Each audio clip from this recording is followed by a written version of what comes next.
the Instructor Podcast with Terry Cook, talking with leaders, innovators, experts and game changers about what drives them. I also think that this is slightly away from what we're talking about, but I think that if we made instructors more accountable, and obviously I'm including myself in that, that's going to deter some people from coming into the profession. Because we, as much as I was saying before about there being some really good people in this profession, there are some, people that aren't so good.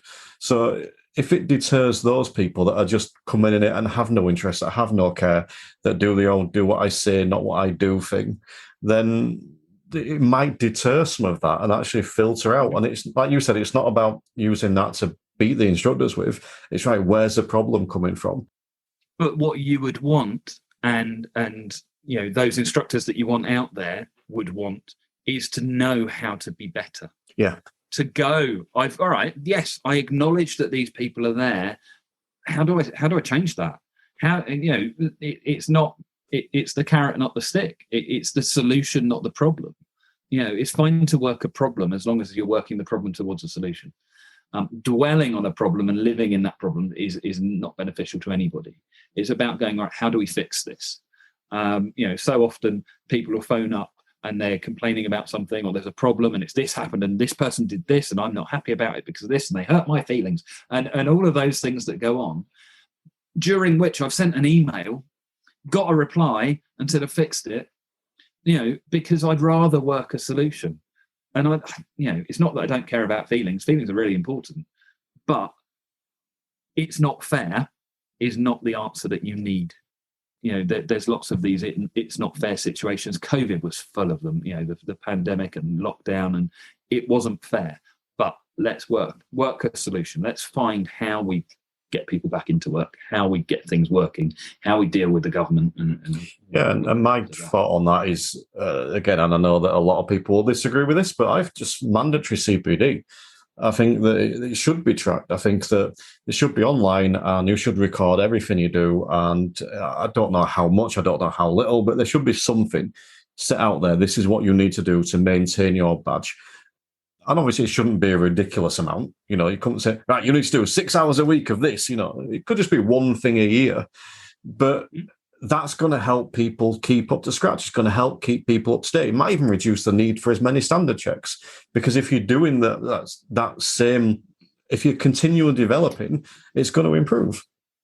I'm going to make two very unpopular statements. I'm looking forward to these. Number one, mine's a little bit more blunt than yours of accountability. The badge should be £400 a year, not every 4 years or whatever it is. I think if you push that up, it would mean people need to do it as a viable business option. It would be a cost. We look at our car and we go, that's going to be this amount of money every month. Whether you buy it or lease it is irrelevant. It's this amount of money, and I need to make that pay because I've got to be making money because we're doing a job. We're running a business. However you look at it, we are. So, I would go put the badge price up. It's too cheap. Which I know is a conversation we had recently about how much do you charge people to be involved in something like the DITC, I think when it comes to the job, actually, let's have a professional cost on things so that people will deliver because they have to. And then I would go the other way. I would go with a standards check every year, but not the standards check that we've got, which I love. But the standards check at the moment, brilliant. We'll have one of those. Then year 2, maybe we'll have a theory test. So you just have to resit a theory test, a relevant theory test, because I think some of it isn't relevant, but something that's relevant, some kind of theory test. Then we'll have a Part 2 style advanced driving test, or ROSPA, or IAM, or Diamond, or Cardington, a test of a highest standard, recognised standard. So we'll have that in there as well. So there's 3, and then the 4th one, you get to choose. You've just got to do something, and I don't care what it is. you could sit down and listen to the whole of Series 1 of the Instructor Podcast. And I would be quite happy with someone who did that. I totally respect them for having, really taken one for the team.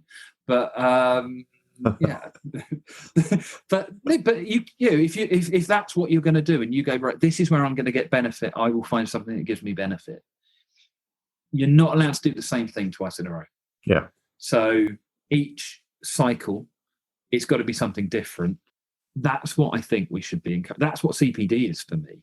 It's about going out and either identifying a problem that you need a solution to and then finding a solution, or about experiencing something new so that you can grow that way. So I will go for every year there should be some kind of requirement for every instructor and charge them more, which I don't think either is going to be a popular suggestion. The Instructor Podcast with Terry Cook, talking with leaders, innovators, experts and game changers about what drives them.